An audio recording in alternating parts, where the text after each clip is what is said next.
Parte 2, a preservação das Escrituras e como a Bíblia chegou até nós. Amados, certamente havia muitas cópias circulando no primeiro século, nos seguintes, mas no período dos apóstolos, período de Constantino, quando a igreja era perseguida, não nos estão muitos manuscritos. Entretanto, os que existem são muito significativos. A partir do século IV, quando o cristianismo passou a ser oficializado por Constantino no Império Romano, houve uma grande multiplicidade, uma multiplicação dos manuscritos. Mais tarde, os manuscritos passaram a estar sob o domínio dos monges que cuidavam deles em mosteiro. A partir do século X, os manuscritos começaram a ser escritos em letra minúscula, o que facilitou muito a sua propagação, pois o volume diminuiu consideravelmente. Devido à imensa propagação dos manuscritos, era natural, amados, o aparecimento de erros nas cópias, oficialmente de grafia. Esse é o motivo pelo qual há manuscritos diferentes uns dos outros. Entretanto, podemos dizer que entre os principais manuscritos não há divergência teológica significativa. Alguém disse certa vez que em casos de doutrina importante não se veria afetado por questões de divergência entre os manuscritos. As maiores diferenças são por causa das letras trocadas, omitidas ou palavras invertidas. Mas há também algumas mudanças intencionais, onde os copistas queiram defender uma ideia ou explicar melhor o texto. Amados irmãos, a descoberta da Bíblia, mas não somente na história dos manuscritos bíblicos que mostra a providência de Deus, a própria história da Bíblia é de que todas as vezes que um homem descobriu esse livro ao longo da história, nos faz pensar que Deus sempre esteve interessado em que os homens tivessem acesso à palavra do Senhor. Amados, o episódio que marcou a vida de Josias foi quando seu servo estava reformando o templo, que havia sido abandonado desde os tempos de Manassés. Encontraram o livro, segundo Reis 22, verso 3 ao 10. Tal era o caos da religião judaica naquela época, que eles nem sequer tinham mais o Antigo Testamento.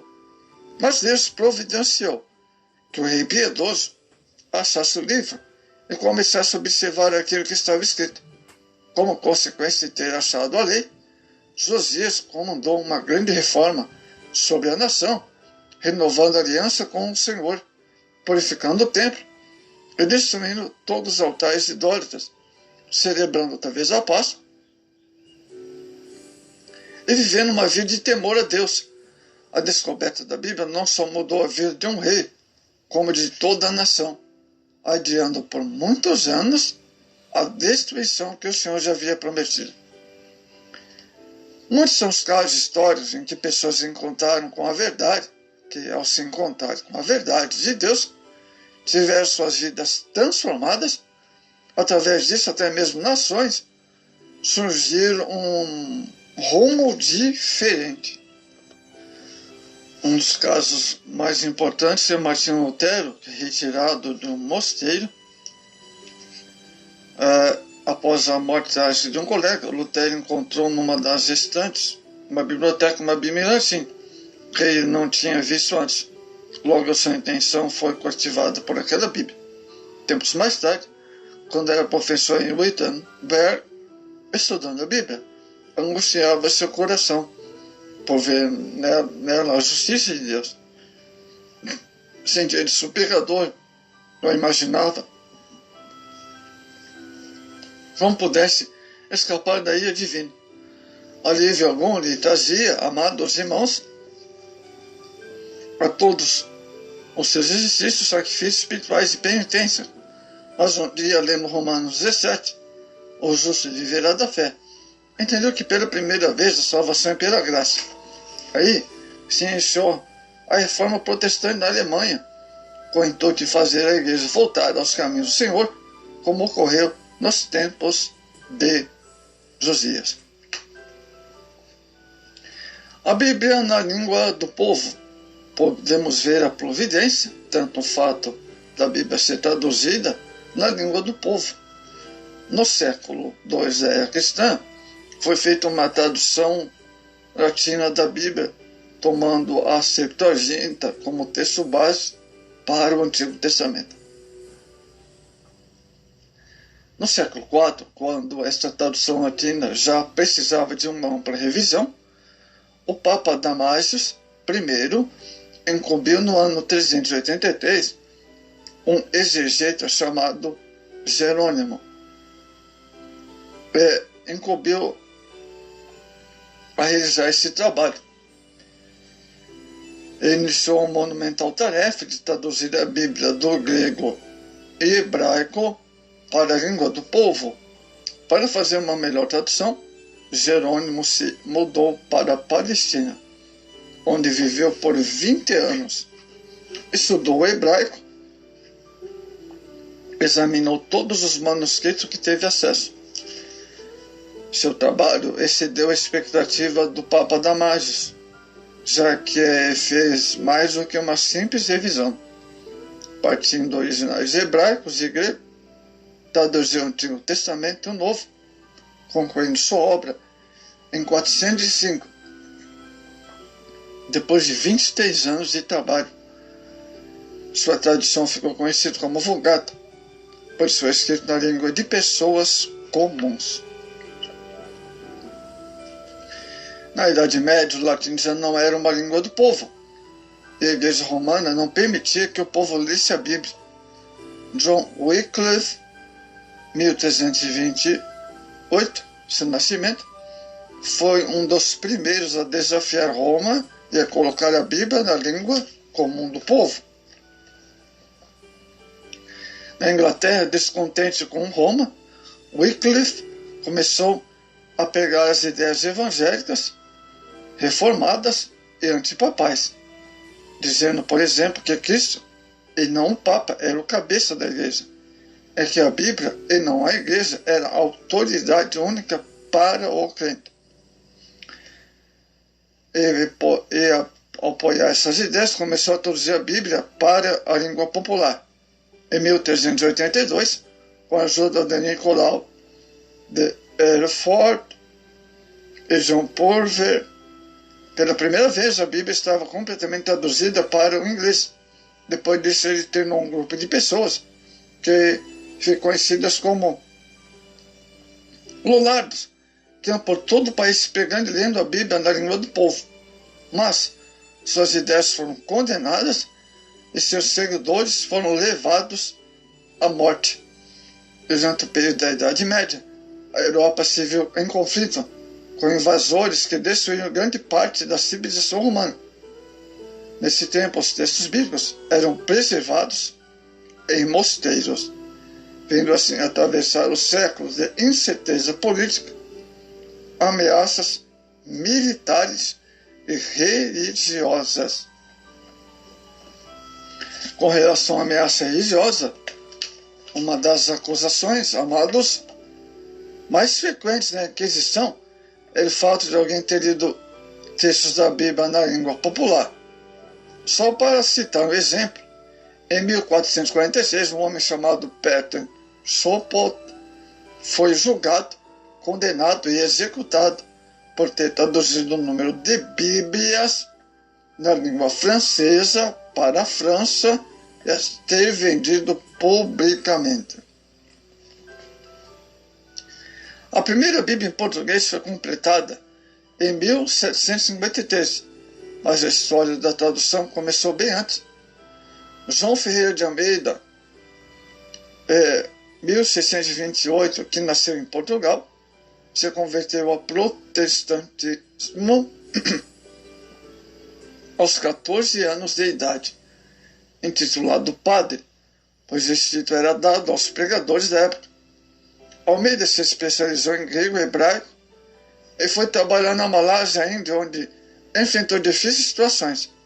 Na Batávia, ilha de Java, na Indonésia, traduziu o Novo Testamento, 1670, publicando em Amsterdã, em 1681. Como morreu prematuramente, só pode traduzir o Antigo Testamento até Ezequiel 48, 21. O seu trabalho do Antigo Testamento foi concluído em 1694 pelo pastor Jacobus op den Akker, igreja reformada de língua portuguesa na Batávia, Indonésia. O Antigo Testamento foi publicado em 2 volumes. O primeiro editado em 1648, com os seus livros de Gênesis e Esther. O segundo editado em 1653, era constituído pelos livros de Jó a Malaquias. A tradução de Almeida, como ficou conhecida, é mais usada entre os evangélicos brasileiros. Amados, é um verdadeiro milagre de Deus o fato de termos tantos manuscritos antigos intactos, apesar da fragilidade do material, das intempéries e dos desastres humanos. Sim, foi Deus, amados, que possibilitou que chegássemos até as nossas mãos, em meio a tantas dificuldades. Os textos nos possibilitam ler a Bíblia o mais próximo possível, a maneira como foi escrito. Graças a Deus, porque hoje temos esse livro em nossa própria língua. E somos livres para estudá-lo e aprender dele qual é a vontade de Deus. Mas, graças ao trabalho incansável de muitos estudiosos e os avanços da tecnologia, pela misericórdia de Deus, um bom trabalho tem sido feito na avaliação dos manuscritos. E podemos ter a certeza de que temos um texto bíblico tão próximo do original quanto precisa ser. O Novo Testamento foi escrito em grego comum, sem marca dos traços. A estrutura da linguagem surge de maneira natural, com uma necessidade permanente da expressão. Carver, o erudito na consideração, faz o surgimento dos livros do Novo Testamento. Isso é bem claro. O fato de que os apóstolos fizeram os seus relatos dentro da moldura e inspiração do Espírito Santo que enchia suas vidas. Os dois maiores autores do Novo Testamento, Paulo e João, foram servos do Senhor em relacionamentos diferentes.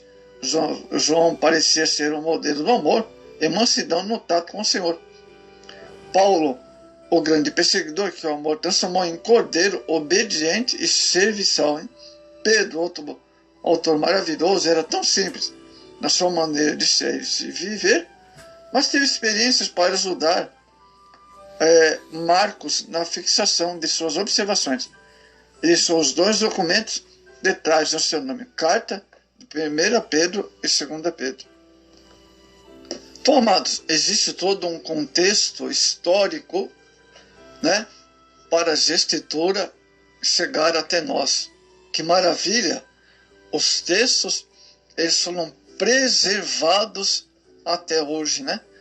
E temos em nosso Brasil, nossa tradução em português, né?